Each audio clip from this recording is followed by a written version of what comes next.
नमस्कार, मेरा नाम है केसरी और आप देख रहे हैं भे टीवी। आज हम इस सेगमेंट में मुखातिब होंगे VIS के एस्टीम्ड फैकल्टी केपी सर से।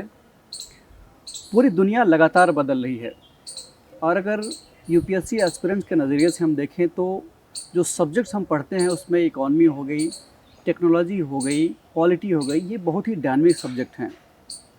इसी में इकॉनमी में पिछले 3-4 महीनों से कुछ नए अपडेट्स आ रहे हैं जब से डोनाल्ड ट्रंप अमेरिका के राष्ट्रपति बने हैं।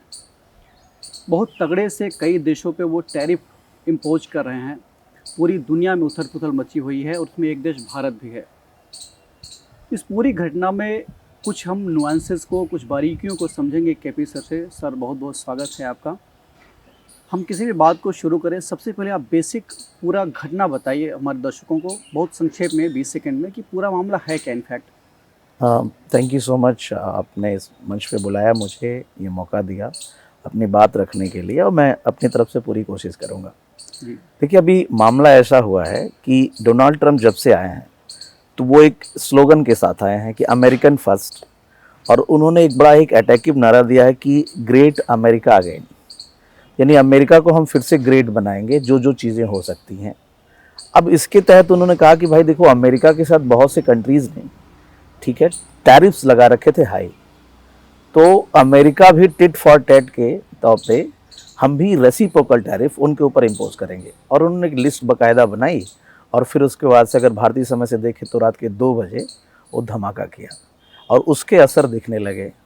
जैसे शेयर मार्केट, पूरे एशिया का शेयर मार्केट बहुत तेज़ी से डाउन हुआ है। लेकिन इस पूरे मामले में ये जो घटनाक्रम रहा जिससे पूरा उथल पुथल मचा हुआ है, अमेरिका के अंदर खुद विरोध हो रहे हैं, ये सारा मामला है। लेकिन अगर इस मामले के तह तक जाएं तो थोड़ा मैं बेसिक से आपसे बात करना चाहूँगा। टैरिफ की बात तब आती है जब ट्रेड की बात आती है। ट्रेड क्या होता है कि जब दो देशों के बीच में वस्तुओं और सेवाओं का आदान प्रदान होता है तो ये व्यापार होता है वैश्विक स्तर पे। ट्रेड एक्चुअली दोनों देशों के लिए सही होता है। जो भी देश आपस में ट्रेड कर रहे हैं उनके लिए अच्छा होता है, क्योंकि ट्रेड होता किस लिए है। जैसे मैं एक उदाहरण अगर बताऊँ आपको कि ब्राज़ील है, ब्राज़ील की जो जलवायु है, वहाँ की जो क्लाइमेट है, वो कहवा के लिए बेस्ट है। इंडिया का जो क्लाइमेट है मोर और लेस बेस्ट है टी के लिए, चाय के लिए। अब क्या है कि ब्राज़ील अपने यहाँ से कहवा हमारे यहाँ ट्रांसफ़र करें और हम चाय उन्हें दें। यही ट्रेड है। ट्रेड दोनों देशों के लिए आसान चीज़ होती है। लेकिन दिक्कत कब आएगी? अगर दोनों देश ये खुद तय कर लें कि ब्राज़ील ये तय कर ले कि हम चाय उत्पादन करेंगे और भारत तय कर ले कि हम कॉफ़ी का उत्पादन करेंगे, तो इससे हो सकता है उत्पादन कर ले, लेकिन ये बड़ा श्रम साध्य होगा और ये नेचर के अपोजिट जाके करना होगा, ये बड़ा ही कॉस्टली हो जाएगा। तो दोनों देश, यानी नेचर ने ना पूरे विश्व के, मैं 2 देशों का उदाहरण लिया, पूरे विश्व में ऐसे सिस्टम बना हुआ है कि एक कंट्री दूसरे कंट्री के ऊपर डिपेंडेंट है। सेम चीज़ आप कह सकते हो कि गल्फ़ कंट्रीज़ जो हैं वहाँ पे क्रूड ऑयल है बहुत ज़्यादा मात्रा में, लेकिन अनाज नहीं है।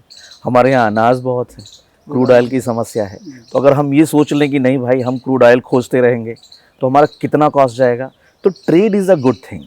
ट्रेड दोनों देशों के लिए अच्छा है और कोई देश सेल्फ सफिशिएंट होकर के सब कुछ अपने यहाँ उत्पादन करने लगेगा, ये ठीक बात नहीं है। तो ट्रेड में ही कॉन्सेप्ट आता है टैरिफ का। जब आप के देश के अंदर कोई दूसरा देश अपना सामान लेके बेचता है, यानी हम कोई चीज़ कहीं से इंपोर्ट कर रहे होते हैं, तो हम उसके ऊपर टैरिफ इम्पोज करते हैं, ठीक है। और इंडिया में इसे सीमा शुल्क के रूप में भी कहा जा सकता है, देखा जा सकता है। तो टैरिफ इम्पोज करना, ठीक है, अच्छी बात है कि हमने अपना आपको मार्केट दिया है, आप हमारी अपनी चीज़ें हमारे यहाँ बेच रहे हो, ठीक है, you are enjoying the facility, you are getting the customers, तो आपको इसका कुछ ना कुछ आपको शुल्क देना पड़ेगा। लेकिन क्या है कि मामला भी रेसिप्रोकल टैरिफ का है। रेसिप्रोकल का टैरिफ का मतलब क्या हुआ कि आपने हमारे ऊपर टैरिफ इम्पोज किया, हम उसी तुलना में आपके ऊपर टैरिफ इम्पोज करेंगे। अब टैरिफ एक लिमिट तक लगा जाए तो अच्छी बात है, लेकिन इसके साथ एक और कॉन्सेप्ट आता है जो नेगेटिव कॉन्सेप्ट में जाता है, उसको कहते हैं कंजर्वेटिज्म, संरक्षणवाद। जैसे मान लीजिए कि एक ही प्रोडक्ट की 2 कंपनी, एक कंपनी फॉरेनर है, वो हमारे यहाँ अपना सामान बेच रही है, और एक कंपनी हमारी इंडियन है। तो हमने विदेश की कंपनी पे हाई टैक्स लगा दिया, टैरिफ लगा दिया, ताकि उसके माल महंगे हो जाएं और हमारी कंपनी के माल क्या हो जाए, सस्ते रह जाएं। कहीं कहीं हम सब्सिडी भी दे देते हैं। तो यानी अपनी कंपनियों को कंजर्वेटिज्म के तहत संरक्षण देने के लिए जब टैरिफ का प्रयोग किया जाता है ये जो सिचुएशन है ना, ये टैरिफ की नेगेटिव एस्पेक्ट्स हैं। और जब ये क्या हो जाता है कि आपने हमारे ऊपर अधिक टैरिफ इम्पोज किया, दूसरे कंट्री का हम और करेंगे आपको, तीसरे कंट्री का हम चलिए ठीक है फिर हम फिर से आपके ऊपर इतना बढ़ाएंगे, तो ये वॉर का रूप ले लेता है, ये अपने और बुरे दौर में आ जाता है, ठीक है। और इसीलिए इसे कहते हैं टैरिफ वॉर। अभी आपने जो बताया इसमें दो तीन चीज़ें मैंने नोटिस की। सबसे पहले आपने ये बताया कि हर देश के पास, हर जोग्राफिकल लोकेशन के पास कुछ लेने के लिए है, कुछ देने के लिए है, बिल्कुल, और दैट रिजल्ट्स इन ट्रेड। अच्छी बात है। अमेरिका के पास दुनिया के सबसे धनाढ़ देशों में आता है ये। उसके पास ऐसी कौन सी दिक्कत है कि सबके साथ उसकी प्रॉब्लम है? चीन के ऊपर 104% का लगा दिया, भारत के ऊपर 26% का लगा दिया, तो इतने देशों के साथ इसके साथ एक साथ उसको इतनी प्रॉब्लम क्यों है? देखिए, सबके साथ उसका व्यापार हाँ, घाटा ही चल रहा है। नहीं, अमेरिका के साथ क्या है कि अमेरिका की वर्तमान कंडीशंस क्या ऐसी होती है कि जो जोग्राफिकल पोजीशनिंग के कारण या फिर इसके पॉलिटिकल इन्फ्लुएंसेस के कारण और इकोनॉमिक रूप से बहुत तेज़ी बढ़ने के कारण पूरे वर्ल्ड के साथ इसका इंटरेक्शंस हो रहा है। अब कुछ देशों ने क्या किया, अमेरिका को ये समझा कि भाई चलो ये कंट्री ऐसी है कि इतने टैरिफ ये दे सकते हैं, तो उनके ऊपर टैरिफ लगाया। अमेरिका ने क्या किया कि बिना बहुत सोचे समझे, ठीक है, मैं नहीं कह रहा हूँ वहाँ के अर्थशास्त्रियों ने सोचा होगा, ठीक है, लेकिन डोनाल्ड ट्रंप की जो नीति है थोड़ी आक्रामक है कि वो अमेरिका के इंटेंशन को सबसे पहले रख रहे हैं।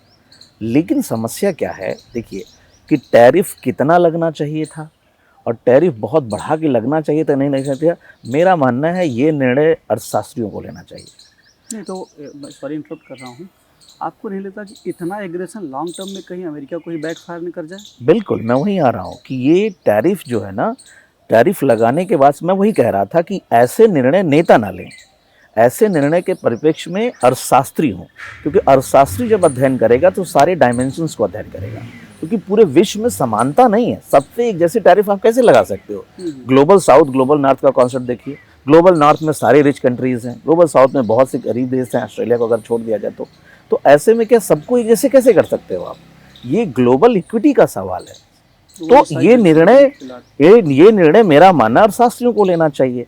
लेकिन अगर कोई नेता ये निर्णय ले रहा है एक इंटेंशन और किसी चीज़ के लेकर के, तो डेफिनेटली वो उस कंट्री के लिए भी ठीक नहीं है। अभी आपने जैसे जिक्र किया कि अमेरिका को क्या नुकसान होगा, मैं इसको समझाता हूँ। अमेरिका को खुद नुकसान हो सकता है, अगर दोनों परिप्रेक्ष्य में हम देखें, फिर हम इसके बाद समझ लेंगे भारत पे क्या असर पड़ने वाला है।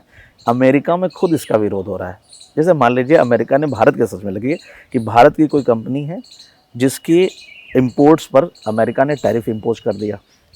अब इस कंपनी के जो प्रोडक्ट हैं वो अमेरिका में महंगे हो जाएंगे, क्योंकि हम सभी जानते हैं जब भी टैरिफ या टैक्स इम्पोज होता है तो फैक्टर कॉस्ट में वो जुड़ जाता है और वैसे ही उसकी मार्केट प्राइस उस वस्तु की बढ़ जाती है, ठीक है। तो अब टैरिफ तो बढ़ाया आपने, तो वो चीज़ें अमेरिका में भी महंगी होंगी। आपने क्या किया, लोगों का इनकम नहीं बढ़ाया, लोगों का खर्च बढ़ा दिया आपने। अब ऐसे में क्या लोगों को पेन होगा, वो विरोध करेंगे। दूसरी चीज़ क्या है, मान लिया क्योंकि अमेरिका की कंपनी है, दूसरे कंट्री में काम करिए, सपोज चाइना में कर रही है, किसी दूसरे कंट्री में, उसके ऊपर भी तो टैरिफ लगेगा। अब उसका प्रोडक्ट भी उस देश में महंगा होगा, यही रेसिप्रोकल यस, जी हाँ, और उसका प्रोडक्ट उस देश में महंगा होगा तो उसके प्रोडक्ट की डिमांड उस कंट्री में कम हो जाएगी, और जब उसकी डिमांड कम हो जाएगी तो बताओ यहाँ उत्पादन उसका कम हो जाएगा, और यहाँ जब उत्पादन कम हो जाएगा तो जो भी उसने एम्प्लॉयज़ रखे हैं उनको हायर करना नहीं, वो फायर करना शुरू करेगी, तो लोगों का खुद नुकसान होगा। तो ऐसे में लॉन्ग रन में देखेंगे तो अमेरिका में भी लोगों की नौकरियां जाएंगी। दूसरी सिचुएशन क्या होगी कि लोगों की इन्फ्लेशन का मार झेलना पड़ेगा।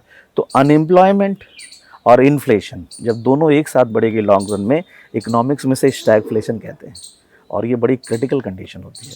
तो ये अमेरिका को भी नुकसान करने वाला है। दूसरी बड़ी चीज़ क्या है, आपने देखा होगा इस निर्णय के बाद अमेरिका के खुद शेयर मार्केट गिरे, क्योंकि बहुत सी कंपनियां अमेरिका की दूसरे कंट्रीज़ में हैं, तो उनके अंदर की जो लोगों ने इन्वेस्टमेंट लगा रखा था वो लेके निकल लिए, तो जिससे ये भी नुकसान होगा। और अगर आप कहें तो मैं भारत के ऊपर इसके इम्पैक्ट के बारे में बात करूं, मैं उस पर आता हूं, अभी भारत पर आता हूं सर। एक सवाल अभी आप जो बता रहे थे, मैं अभी न्यूज़ देख रहा था कि ग्लोबलाइजेशन से विड्रॉ करने की टेंडेंसी आ रही है इंटरनेशनली। अभी कुछ दिनों से न्यूज़ लगातार आ रहा है कि ग्लोबलाइजेशन जिस पर्सपेक्टिव में, जिस इमेजिनेशन से जिसको इतना हाइप दिया गया था, शायद उतने अच्छे रिजल्ट नहीं आ रहे हैं। क्या टैरिफ वॉर किसी तरीके से इस विड्रॉ करने की टेंडेंसी से, ग्लोबलाइजेशन से लिंक्ड है? हाँ बिल्कुल लिंक्ड है, ठीक है, क्योंकि जो इसलिए क्योंकि अब ग्लोबलाइजेशन का तात्पर्य है कि पूरे वर्ल्ड, ठीक है, एक फैमिली के रूप में काम कर रहे हैं, ग्लोबल विलेज के रूप में काम कर रहे हैं। लेकिन रेसिप्रोकल टैरिफ लगाने का कहीं ना कहीं इंटेंशन है कि माई कंट्री फर्स्ट, ठीक है, यस, हमारी कंट्री पहले है और अपनी कंट्री को सबसे टॉप पे रखना है, दूसरों को हमें नहीं समझना है, ठीक है। तो डेफिनेटली ये रेसिप्रोकल टैरिफ वॉर जो है, जो ग्लोबलाइजेशन की थ्योरी है, उसको कहीं ना कहीं हार्ड करेगा, उसको नुकसान पहुंचाएगा ये चीज़ को लेकर के, क्योंकि सभी कंट्री इसी रेस में आएंगे, ठीक है। तो ऐसा तो है नहीं कि पूरा वर्ल्ड, अब अमेरिका की छटपटाहट क्या है, अमेरिका अब वो 1990s वाला अमेरिका नहीं है। 1990s में जब यूएसएसआर टूट गया तो पूरे वर्ल्ड में एक ही यूनिपोल था और सब जगह अमेरिका की ही चलती थी। लेकिन अब 2001 में जब 9/11 हुआ तो उसके बाद पूरे वर्ल्ड को ये मैसेज गया कि अमेरिका भी कमज़ोर है, अमेरिका पे भी हमला हो सकता है। और ये नैरेटिव इस तरीके से आगे बढ़ा कि आप ये देख पाओगे कि अब ब्रिक्स का आना, ठीक है, ब्रिक्स देशों का आना, फास्टेस्ट इमर्जिंग इकोनॉमीज़ का आना, तो ये कहीं ना कहीं बड़े लेवल पे चैलेंजेस हो रहे थे। अब इमेजिन करो अमेरिका इस हद तक कमज़ोर हो गया कि तालिबान ने कहा अफगानिस्तान में 3 दिन के बाद तुम चले जाओ, जब वो लौट रहे थे, नहीं तो हम एयरपोर्ट से आप लोग को कुछ करेंगे। तो अगर अफगानिस्तान यानी तालिबान जैसे अफगानिस्तान जैसी छोटी कंट्री अमेरिका को ये कह सकती है, तो अमेरिका के वीक होने के साइन तो ही है। दूसरा सबसे बड़ा जो चैलेंज अमेरिका के लिए है वो चीन का इमरजेंस है। चीन एक इकोनॉमिक पावर के रूप में उभर रहा है, तो चीन अमेरिका के साथ करेंसी वॉर तो कर ही रहा है। अब करेंसी वॉर किसी और दिन बात करेंगे क्या है, लेकिन इसका बड़ा नेगेटिव इम्पैक्ट किसके ऊपर है, अमेरिका के ऊपर है। तो अमेरिका थोड़ा बौखलाया हुआ है, तो इसलिए क्या है कि अमेरिका अपने स्तर पे क्या है, उसके घोर कंजर्वेटिज्म की तरफ, अमेरिकन फर्स्ट। अब देखिए इसके अपने पड़ोसियों के साथ बहुत अच्छे रिलेशन नहीं है, आप कनाडा देख लीजिए, मैक्सिको की बात देख लीजिए, ठीक है। तो ये सारी चीज़ें हैं, तो ओवरऑल एक कई शक्तियाँ एक साथ काम कर रही हैं, कई प्रॉब्लम एक साथ काम कर रही हैं, जिसमें डोनाल्ड ट्रंप, ठीक है, ये निर्णय ले रहे हैं। लेकिन मेरा अपना मानना है अर्थव्यवस्था से जुड़े बड़े निर्णय अर्थशास्त्रियों की राय के आधार पर लिए जाने चाहिए, न कि भावनाओं के आधार पर। इसके दूरगामी गलत परिणाम होते हैं। इंडियन होने के नाते भारत का पर्सपेक्टिव जानने की इच्छा हमेशा रहती है मेरे मन में। 3 प्रश्न हैं। पहली बात तो अभी जो टैरिफ लागू हुआ, ये अभी शॉर्ट टर्म में इंडिया को कैसे इम्पैक्ट करने वाला है, पहला सवाल। दूसरा सवाल, लॉन्ग टर्म में इंडिया को कैसे इम्पैक्ट करने वाला है, और इंडिया का अब फर्दर स्टेप क्या होना चाहिए, चाहे शॉर्ट टर्म में हो चाहे लॉन्ग टर्म में, कैसे इसको टैकल किया जाए। ठीक है, चलिए आपके इस सवाल को 3 सेगमेंट में देखता हूँ। इमीडिएट क्या इम्पैक्ट आया, आप क्लास में लेमन वाले लैंग्वेज में बताइए। हाँ, मान लीजिए आप क्लास में हैं। हाँ, तो मान लीजिए कि इमीडिएट, तो अगर अपने मार्केट में देखा होगा आपने कि जैसे ये डोनाल्ड ट्रंप ने निर्णय लिया, भारत के शेयर बाजार में भयंकर गिरावट आई। बिल्कुल, ये तो इमीडिएट इम्पैक्ट हुआ, ठीक है, इमीडिएट इम्पैक्ट हुआ। इसी के पैरेलल आपने एक चीज़ और देखी होगी, सोने का दाम बहुत तेज बढ़ा, ठीक है। ये दोनों एक दूसरे के साथ लिंक है, ठीक है, ये इमीडिएट इम्पैक्ट हो रहे हैं। दूसरा चीज़ का एक इमीडिएट इम्पैक्ट क्या है कि इंडिया भी कुछ ऐसे एक्शंस लेना शुरू किया, जिससे क्या है कि इंडो अमेरिका जो रिलेशनशिप है वो थोड़े ठीक हो। तो देखिए पहले इमीडिएट इम्पैक्ट में तो एक तो शेयर मार्केट गिरना, तो सवाल है शेयर मार्केट अचानक इतने क्यों गिर गए, और भारत ही नहीं पूरे एशिया के शेयर मार्केट में डिप आया। जापान की निक्की की बात कर लो, तो होता ये है कि मैंने वही कहा कि मान लो अमेरिका की कुछ कंपनियाँ हैं और भारत की कुछ कंपनियाँ अमेरिका में काम कर रही हैं। अब क्या है, टैरिफ लग चुका है, तो इनके प्रोडक्ट ऑब्वियस सी बात है अमेरिका में महंगे हो जाएंगे। तो जब लॉ ऑफ डिमांड क्या कहता है, किसी भी प्रोडक्ट की अगर प्राइस बढ़ जाती है तो उसकी डिमांड क्या होने लगती है, कम होने लगती है। तो भारतीय प्रोडक्ट की डिमांड अब क्या होगी, कम होगी। हो सकता है अमेरिका के लोग क्या है अल्टरनेटिव ढूंढना शुरू कर देंगे दूसरी चीज़ों में। तो जो भी कंपनियां वहां इन्वेस्ट कर रही थी उनके प्रॉफिट पे बुरा असर पड़ेगा। अब देखिए क्या हुआ, जिन लोगों ने इन कंपनियों में इन्वेस्ट कर रखा है वो इस चीज़ को भांप रहे हैं कि इन फ्यूचर ये होने वाला कि भाई हमने जहाँ इन्वेस्टमेंट लगाया है ये भैया बहुत प्रॉफिट देने वाला नहीं है। तो सब ने क्या किया, निकालना शुरू किया, खासकर विदेशी निवेशक। इकोनॉमिक्स में कॉन्सेप्ट है हॉट मनी, विदेशियों द्वारा भारत के शेयर बाजार में लगाया गया पैसा हॉट मनी का एग्जाम्पल है। तो विदेशियों ने क्या किया, खासकर इंडियन इन्वेस्टर्स भी क्या किए, वो पैसा कंपनियों से निकालना शुरू किए। जब अचानक बड़ी मात्रा में शेयर बाजार से पैसा निकलना शुरू हो जाता है तो शेयर बाजार डाउन में जाता है, मार्केट गिरा, ठीक है, पहला आपका कहना है। जी हाँ, और उसके बाद लोगों ने क्या किया कि अब शेयर मार्केट में तुरंत इन्वेस्ट करना ठीक नहीं है, वो क्या करे, फिजिकल फॉर्म ऑफ गोल्ड में इन्वेस्टमेंट शुरू कर देते हैं। वो तुरंत गोल्ड की डिमांड बढ़ गई। अब गोल्ड की डिमांड जैसे बढ़ जाएगी तो सारा इन्वेस्टमेंट गोल्ड में चला गया, तो मार्केट में गोल्ड के रेट्स क्या हो जाएंगे, भागने। आपने देखा होगा दो तुरंत निर्णय आपको दिखे होंगे कि सोने का दाम बढ़ा है और ये गिर गया। अब देखो और क्या इसके असर पड़ेंगे। सोना भारत में तो उतना है नहीं, हमें इंपोर्ट करना है।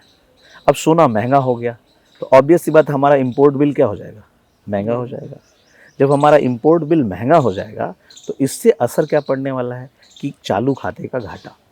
जब किसी देश के अंदर उसका आयात महंगा पड़ जाए और निर्यात कम हो, क्योंकि अब निर्यात महंगे हो गए तो उधर अमेरिका निर्यात होगा नहीं और आयात और महंगा हो जाएगा, क्योंकि वहाँ निर्यात जब वहाँ करेंगे तो वो महंगा हुआ, तो आयात और महंगा हो जाता है। तो उससे इम्पैक्ट क्या आता है कि आपके करंट अकाउंट डेफिसिट कमी आती है, चालू खाते का घाटा, या यूँ कहो मैं ट्रेड डेफिसिट बढ़ जाएगा। ये लॉन्ग रन का इम्पैक्ट होगा, ठीक है। फिर उसके बाद से क्या होगा, जो कंपनियां भारत की होंगी जिनके ऊपर हाई टैक्सेस लगे हैं, अगर उनके इन्वेस्टर्स भागने लगे, कैपिटल की उनकी समस्या आएगी, उनका जो डेफिसिट होगा वो हाई होने लगेगा। तो ऐसे में क्या है, जब वो प्रॉफिट नहीं पाएंगे तो अपने एम्प्लॉयों की छटनी शुरू करेंगे। तो थोड़े लॉन्ग रन में क्या होगा देखेंगे आप, एम्प्लॉयज़ की छटनी, यानी कंपनी के मालिक हायरिंग बंद कर देते हैं, फायरिंग शुरू कर देते हैं। भारत जैसा देश ऑलरेडी अनएम्प्लॉयमेंट की समस्या से जूझ रहा है और लोगों की नौकरियां जाने लगेंगी। ये कहलाता है रिसेशन की दस्तक, मंदी की चपेट में आना। और जब ये मंदी आएगी तो चारों तरफ छाएगी। और दूसरी चीज़ क्या है, मैं वही कह रहा हूँ अगेन कि मंदी आ रही है, यहाँ पे लोगों की नौकरियाँ जा रही है। अब क्या वहाँ से हम क्या करेंगे, अमेरिकन कंपनीज़ के भी जो रेसिप्रोकल टैरिफ, हम भी टैरिफ मान लिया बढ़ा रहे हैं। भविष्य में अमेरिका से जो भी हम माल मंगवा रहे हैं वो हमें महंगा पड़ेगा, ठीक है। अब वो जो हम कच्चा माल अमेरिका से कुछ भी मंगवा रहे हैं वो प्रोडक्ट हमें महंगा कर रहा है। इसका मतलब हमें क्या, इंपोर्ट में इन्फ्लेशन मिलेगी, क्योंकि कच्चा माल जब महंगा मिलेगा तो भारत के अंदर भी हम जो कुछ भी बनाएंगे वो महंगा होगा। तो इसका मतलब क्या है कि लॉन्ग रन में देखोगे इंडिया का इकोनॉमिक ग्रोथ कम हो जाएगा, प्रोडक्शन कम होगा। दूसरा, इंडिया के अंदर इन्फ्लेशन बढ़ जाएगा और इस कंडीशन को स्टैगफ्लेशन कहते हैं, जो मंदी से भी खतरनाक होता है। और ऐसे में क्या होगा, अर्थव्यवस्थाएं आर्थिक संकट की ओर जाने लगेगी। और सेम चीज़ पूरे वर्ल्ड के साथ होगा, सेम चीज़ पूरे वर्ल्ड के साथ होने वाला है, ठीक है। क्योंकि बहुत सारे देशों के साथ उसने, बांग्लादेश जैसे देश के साथ टाइप लगा, अपने मित्र राष्ट्र जापान को नहीं छोड़ा हुआ है। तो पूरा विश्व आर्थिक मंदी की चपेट में जाने वाला अमेरिका के इस निर्णय के बाद। एक जो मंदी आई थी 1929-30 में, ग्रेट डिप्रेशन जिसे कहते हैं, हो सकता हो अगर अच्छा समझौता नहीं हुआ या प्रॉपर तरीके से सभी देश आसपास नहीं बैठे, मेरा मानना है दूरदृष्टि में लॉन्ग रन में देखोगे आप तो पूरा विश्व फिर से एक आर्थिक मंदी की ओर जाने वाला है। परिणाम भयानक हो सकते हैं, इससे नो डाउट होना है। एक चीज़ और मेरे दिमाग में आ रही थी कि एक चीज़ रह गई आपकी बात करने के बाद कि भारत को करना क्या चाहिए। जी हाँ, मेरा तीसरा प्रश्न आपका उसमें था कि इंडिया को अभी करना क्या चाहिए। देखिए इंडिया क्या है, कभी भी अमेरिका के साथ अपने रिलेशंस हैं उनको ख़राब नहीं करना चाहेगा। अमेरिका एक बड़ा मार्केट है हर लिहाज से, इंपोर्ट के लिहाज से भी, एक्सपोर्ट के लिहाज से भी, और जियोपॉलिटिकल लिहाज से भी हमें अमेरिका के साथ रहना होगा। तो देखिए इंडिया ने अमेरिका के फेवर में कुछ निर्णय इस बीच लिए हुए हैं। जैसे अभी कुछ दिन पहले मैं इसी चैनल पे बात किया था गूगल टैक्स को हटाना। गूगल टैक्स वह कर होता है जो अमेरिका की या दूसरे देशों की ऑनलाइन कंपनियां जैसे गूगल हुआ, फेसबुक हुआ, अमेज़न हुआ, ऐड से पैसा कमाते थे यहाँ पे। तो जो ऐड उनको जाता था, जैसे मान लीजिए क्या करना हुआ, मुझे मान लीजिए अपनी किसी चीज़ का ऐड देना हुआ, ठीक है, तो मैं क्या करता, एक एक साइट पे जाके ऐड देता। उससे अच्छा मैं गूगल से कह दिया कि भाई ये आप पैसे ले लो, जो भी साइट आपका खोलेगा हमें इस पे ऐड दिखा देना। तो वो रेवेन्यू हमने दिया। तो वो रेवेन्यू क्या करती थी, कंपनियां लेके चली जाती अमेरिका, क्योंकि इनका न्यूयॉर्क में स्टेबल सारी चीज़ था। तो गवर्नमेंट, इंडियन गवर्नमेंट ने कहा कि भैया ऐसा है कि आप जो भी रेवेन्यू से ऐड कमा रहे हो 6% यहाँ दे के जाओ, ठीक है। इसे गूगल टैक्स कहते थे। अब जो वहाँ के ओनर्स थे उन कंपनियों के, अमेरिका में ये बात उठाया कि भारत कॉरपोरेट टैक्स तो लेता ही है, उसके अलावा ये टैक्स ले रहा है, तो ये ठीक नहीं है ना। तो अमेरिका ने धमकी दिया कि भैया हम भी रेसिप्रोकल टैरिफ लगाएंगे आपके यहाँ। तो इंडिया ने अभी हाल फिलहाल तो उस टैक्स को हटा दिया। फिर इंडिया को करना क्या चाहिए, अमेरिका ने लगाया, चलो और देशों की तुलना में आगे, चलो कम लगाया हमारे ऊपर, हमें दूसरे देशों के साथ फ्री ट्रेड एग्रीमेंट खोजना चाहिए, अल्टरनेटिव मार्केट ढूंढने चाहिए अपार्ट फ्रॉम अमेरिका। जैसे अभी यूरोपीय यूनियन तैयार हमसे साथ फ्री ट्रेड करने के लिए। आसियान के साथ हमारी साथ चीज़ें ही हैं, जितने भी देश हैं, ठीक है, उन देशों के साथ हम नए मार्केट तलाशें। ज़रूरी थोड़ी है कि अमेरिका ने इम्पोज करके दूसरे देश करेंगे, और ऐसा भी हो सकता है कि अमेरिका ही साइडलाइन हो जाए, अलग थलग पड़ सकता है इस चीज़ को लेकर के। तो भारत को जो बहुत परेशान होने वाली बात नहीं है, भारत नए मार्केट तलाश सकता है। दूसरी चीज़ ये है कि ऐसे चीज़ों का मैन्युफैक्चरिंग करे जिसकी ज़्यादा से ज़्यादा खपत हो, और दूसरी चीज़ अपनी डिपेंडेंसी अमेरिका के ऊपर थोड़ी कम रखनी पड़ेगी अगर हमें इंपोर्ट करनी इन चीज़ों को लेकर के। तो ये छोटे छोटे एक्शन हैं जो इंडिया कर सकती है। अच्छा, हम लोगों की बातचीत बिल्कुल अंतिम चरण में है। एक लास्ट सवाल ये है कि 70s 80s के डिकेड में जो प्रोटेक्शनिज्म की सोच थी, पॉलिसी थी, उसकी वजह से स्मगलिंग को बहुत बढ़ावा मिलता था। आप देखिए फिल्मों में भी विलन के सोना उतरते थे, 1 करोड़ के 2 करोड़ के मोना डालनी होती थी। बिल्कुल। क्या ऐसा नहीं लग रहा है कि इस तरीके से अगर हालात बने तो कल को फिर स्मगलिंग बढ़ेगा इंटरनेशनल लेवल पे? नहीं, ऑब्वियस सी बात है, और ये होता ही है गाए बगाए, और इसको भी बढ़ावा मिलेगा ही मिलेगा, क्योंकि लोग जो काम कर रहे हैं दूसरे रूट्स तलाशेंगे। अब टैफ कभी कभी क्या होता है ना कि देखिए, एक शास्त्री है लेफर ने एक कर्व दिया हुआ, लेफर कहता क्या है कि अगर आप टैक्स रेट्स बढ़ाओगे तो एक लिमिट तक गवर्नमेंट का टैक्स कलेक्शन बढ़ता है, लेकिन एक टर्निंग पॉइंट आता है। अगर उससे ज़्यादा आप टैक्स फिर बढ़ाओगे तो क्या होगा, लोग टैक्स की चोरी करना शुरू कर देते हैं, दूसरे रास्ते निकालने शुरू कर देते हैं, तो गवर्नमेंट का टैक्स कलेक्शन कम होना शुरू हो जाता है। सेम चीज़ यही है कि अगर आप बहुत टैरिफ इम्पोज कर दोगे तो दूसरे रास्ते लोग खोजेंगे। ऑब्वियस सी बात है, स्मगलिंग की चीज़ें या और बढ़ावा मिल सकता है, ये भी एक एंगल है जिससे कम लोग सोच रहे हैं, लेकिन इसको बढ़ावा दिया जा सकता है इस चीज़ के कारण। यहाँ से ये चीज़ें बहुत आगे बढ़ सकती हैं, और ये ठीक बात नहीं है, क्योंकि it will create a parallel economy, एक समानांतर अर्थव्यवस्था सृजित करेगी, ब्लैक मनी की अर्थव्यवस्था सृजित करेगी, ये किसी भी अर्थव्यवस्था के लिए एक नए लेवल का चैलेंज होगा।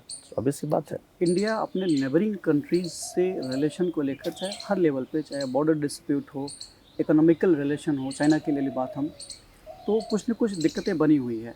अब जब चाइना के ऊपर भी 104% का लग गया टैरिफ, इंडिया के ऊपर भी 26% का लग गया, कंपैरेटिवली कम लगा, तो दोनों घायल हैं। ठीक है, तो क्या इसका इन दोनों देशों के बीच जो डिस्प्यूट चल रहा है बॉर्डर को लेकर या तमाम अलग अलग चीज़ों को लेकर, तो पीड़ित होने के नाते दोनों का एक तरीके से नज़दीक आएंगे, क्या कुछ असर पड़ेगा? नहीं, ऑब्वियस है। देखिए चाइना का तो बड़ा मतलब इंटरेस्टिंग बात मैं आपको बताता हूँ। इधर भी अभी 1-1.5 महीने पहले आपने देखा होगा कि कुछ चीज़ें ऐसा लग रहा है कि जो टेंशन है थोड़ा सा डाउन हो रहा है हल्का। हाँ, मैं वही कह रहा हूँ, चाइना कभी भारत से लड़ाई नहीं कर सकता, फाइट नहीं कर सकता, because India is the best market for China. If I talk about mobile market, ठीक है, 95% आसपास पूरा का मार्केट छाया हुआ चाइना में, और इंडिया की टेली डेंसिटी की बात करूँ तो ये 88% टेली डेंसिटी है। ठीक है, 88% लगभग 1 बिलियन लोग फ़ोन यूज़ कर रहे हैं, जिसमें 95% फ़ोन चाइना के हैं। तो इतने बड़े बाज़ार को चाइना कभी नहीं छोड़ना चाहेगा, सवाल ही नहीं पैदा होता है। ठीक है, तो चाइना टशन दिखाता है, वो अलग चीज़ है। मोबाइल की बात बताइए, मैं केवल एक मोबाइल की बात बता रहा हूँ आपसे। ठीक है, आप कहीं उठा के देख लीजिए इस चीज़ को लेकर के कि बहुत छोटा स्टेक है सैमसंग एप्पल का। ठीक है, सारा मार्केट मोनोपोली है चाइनीज़ फ़ोन का। आप रेडमी, वन प्लस, किसी की बात कर लो आप इस चीज़ को लेकर के। तो ऐसे में चाइना कभी लड़ना नहीं चाहता, किसके साथ? इंडिया के साथ लड़ाई तो करेगा ही नहीं, क्योंकि अपने इतने बड़े, चाइना खुद को कहता है वो सोशलिस्ट इकोनॉमी है या कम्युनिस्ट इकोनॉमी है, लेकिन उसके कितना बड़ा कैपिटलिस्ट कोई नहीं है। ठीक है, तो ऑब्वियस सी बात है, जब दोनों के हित दिखेंगे इस चीज़ को लेकर कि अमेरिका दोनों पे इम्पोज कर रहा है, तो ये एक मौका, एक नया मार्केट तो तलाशा ही जा सकता है, मार्केट के रूप में हो सकता है। और भारत, मैंने कहा, अभी भी कहा कि नए बाज़ारों की तलाश करना, और मैं आपको सरप्राइज़ होंगे जान के आपका कि भारत से लोग चाइना में इन्वेस्ट करते हैं और फिर उस प्रोडक्ट को इंडिया में ला के बेचते हैं। ठीक है, चाइना में इंडियन जो उद्योगपति हैं, बहुत अच्छा माहौल है वहाँ पे इन्वेस्टमेंट करने का। ये मैक्सिमम प्रॉफिट जनरेट करने का अल्टरनेटिव रूट, बिल्कुल, आप वहाँ पे नहीं, सबसे बड़ी चीज़ है ease of doing business. China में पॉलिटिकल अपलिफ्टमेंट इस बात से होता है कि कौन सा नेता अपने क्षेत्र में कितना निवेश लेके आया है। वहाँ पॉलिटिकल अपलिफ्टमेंट इस बात से नहीं होता है, वहाँ पे ये बात होता है।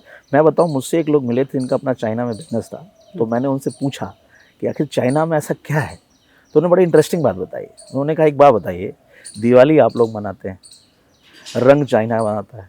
ठीक है, खिचड़ी आप मंगाते हैं, मकर संक्रांति, मांझा पतंग का चाइना बनाता है। अब गणपति बप्पा की मूर्तियाँ चाइना बनाता है, दिवाली आप मना, सॉरी मैं होली की बात कर रहा था, तो रंग वाली बात, दिवाली के साथ लड़ियाँ, चाइनीज़ पटाखे, सब कुछ, टॉय इंडस्ट्री आप ये देखिए। तो ये सब कुछ हमारे त्यौहार हैं, चाइना को पता ही नहीं है, लेकिन चाइना सारे प्रोडक्ट बनाता है। कैसे बनाता है? इंडियंस वहाँ पे जा कर के, उनका अपना सिल्क का कुछ काम था, तो बोले वहाँ गजब का माहौल है, वहाँ इतना अच्छा माहौल है। जो SEZ स्पेशल इकोनॉमिक जोन का कॉन्सेप्ट इंडिया में 2001 में आया, ये कॉन्सेप्ट 1970 में उनके यहाँ है, ठीक है। ईज़ ऑफ डूइंग बिजनेस का मतलब होता है कि बिजनेसमैन को एक ऐसा माहौल दे दो कि यहाँ पे गजब का मैन्युफैक्चरिंग हो जाए, और मैन्युफैक्चरिंग, घर घर को मैन्युफैक्चरिंग हब बना के उसको चैनलाइज करना, ये काम चाइना ने किया है। लगभग एक साथ हम लोग आज़ाद हुए, बहुत डिफरेंस आया, खासकर 90 के बाद, ठीक है। भारत के घरों में कुछ बनता नहीं है, आप देखो दोपहर में सीरियल्स चलते हैं, ठीक है, लेकिन वहाँ एक एक घर में कुछ कुछ प्रोडक्शन हो रहा है और उसको चैनलाइज किया जाता है। उत्पादन का चैनलाइजेशन जिस देश ने कर लिया और उसे नए मार्केट को दिखा दिया, उस देश की मैन्युफैक्चरिंग बहुत तेज़ी से बढ़ेगी। ये चाइना ने करके चाइना दिखाया और हुआ। जापान दोनों बेस्ट एग्जांपल हैं। हाँ, तो चाइना के लिए एक अच्छा मार्केट भारत हमेशा से रहा है। अब अमेरिका के इस टैरिफ वॉर के कारण हो सकता है कि as a market, as a economy, China और इंडिया एक दूसरे के नज़दीक भी आ सकते हैं, और जो अभी ट्रेड तो चल ही रहा है उसको और बढ़ा सकते हैं। So thank you so much sir, आपने इस सारे इंसाइट्स दिए इस टैरिफ वॉर के मुद्दे पर। अगले सेगमेंट पर हम कुछ और नए क्वेश्चंस लेकर आएंगे, क्योंकि आज मॉनेटरी पॉलिसी आई है, जी। तो उससे भी रिलेटेड कुछ हमारे सवाल हैं, हम लोग उस पर भी आपसे मुखातिब होंगे।